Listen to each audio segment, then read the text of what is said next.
Bonjour tout le monde, me voici aujourd'hui de nouveau avec Laetitia Lannes. Tu es médecin légiste aux UMJ de Gonesse et aujourd'hui on va parler, on va s'adresser aux policiers on va dire, parce que tu travailles avec eux et ma question est comment tu pourrais conseiller justement ces professionnels lors des dépôts de plainte pour accueillir et optimiser au mieux justement le dépôt de parole d'une victime.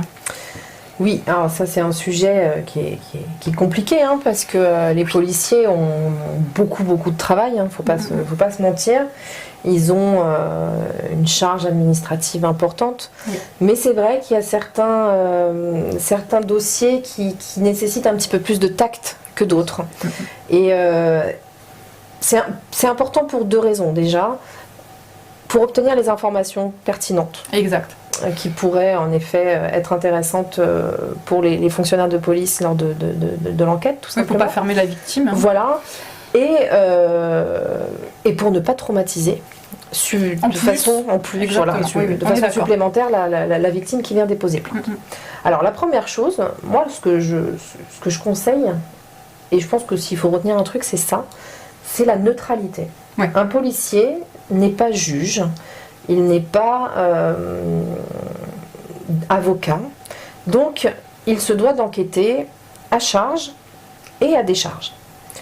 C'est-à-dire que, ok, madame, monsieur, vous venez pour ça.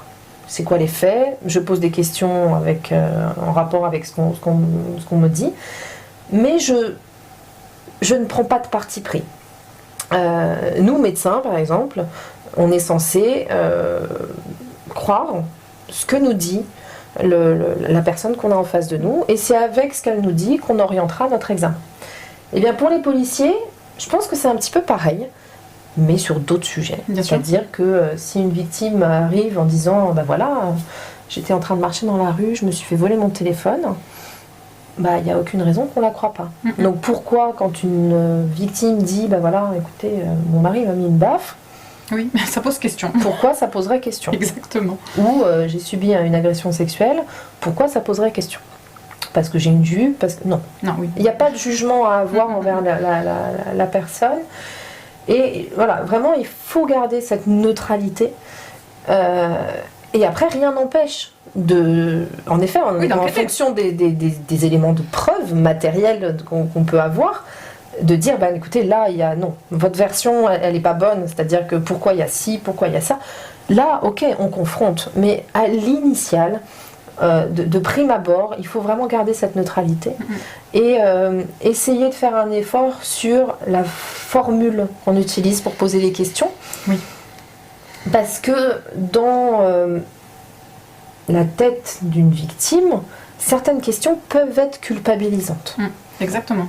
Quand on demande à une femme qui s'est fait agresser sexuellement comment elle était habillée, oui, c'est pas possible. Il va falloir tourner cette question d'une manière.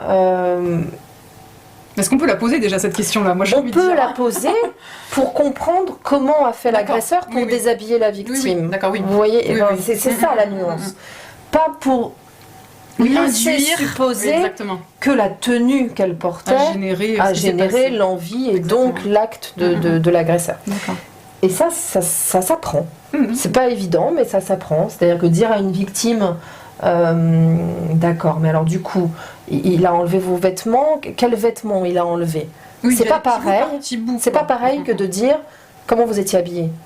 Oui. C'est pas la même chose. Vous portiez quelle heure? Oui, quand on s'enchaîne avec... Qu'est-ce que vous faisiez dehors à 2h du matin? Oui, voilà. C'est des questions qui sont importantes, elles sont nécessaires à l'enquête. Oui, mais pas dans cet ordre et pas sur le ton. Mais il y a une façon de les poser qui peut être faite sans que ce soit traumatisant et culpabilisant pour la victime.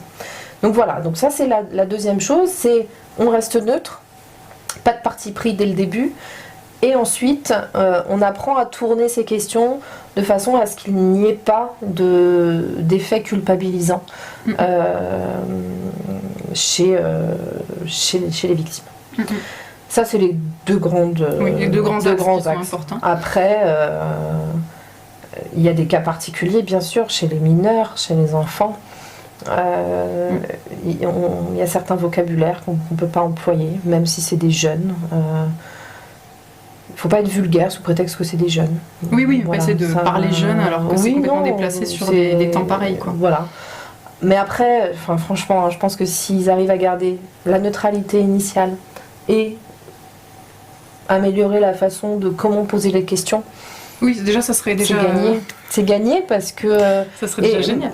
Mais c'est génial. Alors après, attention, il y en a qui le font très bien. Hein. Ah oui, mais j'en ai pas rencontré beaucoup dans ce cadre-là, moi. Donc mais moi, j'en ai rencontré, mais malheureusement, il faut que ceux qui ne sont pas comme ça fassent l'effort d'eux. Ça s'apprend. Parce que voilà, c'est pas forcément inné chez tout le monde et ça se conçoit. Mais c'est trop important pour que ce ne soit pas fait. Exactement. Mais c'est aussi peut-être à l'État de motiver des formations en conséquence. Enfin, j'ai envie de dire, il y a des formations. On culpabilise des professionnels qui ne sont pas formés. Mais il y a des formations qui sont faites auprès des fonctionnaires de police, notamment sur les violences faites aux femmes. Tout ça, il y a des formations qui existent. Maintenant, il faut un suivi aussi derrière. Et il faut surtout une formation une fois tous les. Non, et puis il faut surtout des moyens.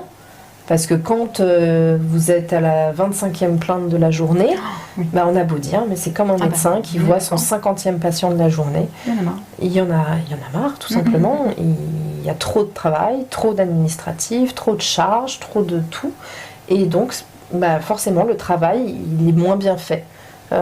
Oui, mais après, si on déconstruit aussi la culture du viol en travaillant justement sur des formations, moi-même, après ma 25e, personne, quand je parle avec des jeunes, j'arrive pas à être culpabilisante en mode oui, mais t'étais habillée comme ça. Enfin, parce que j'ai déconstruit cette culture du viol. Donc peut-être que je serais peut-être pas aussi agréable, ça je dis pas le contraire, et j'aurais peut-être des cernes et j'écouterais sûrement pas grand-chose. Moi, ça serait plus ça, la fatigue.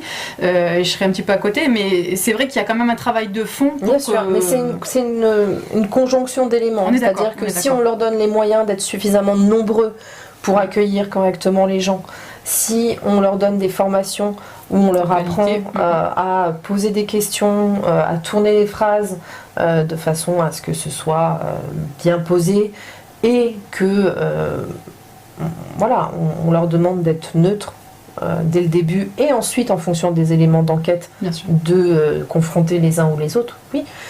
Mais déjà, je pense que ce sera une grosse partie du travail. Voilà. Bon, on vous a donné quelques pistes. En tout cas, Laetitia l'a fait aujourd'hui dans cette vidéo.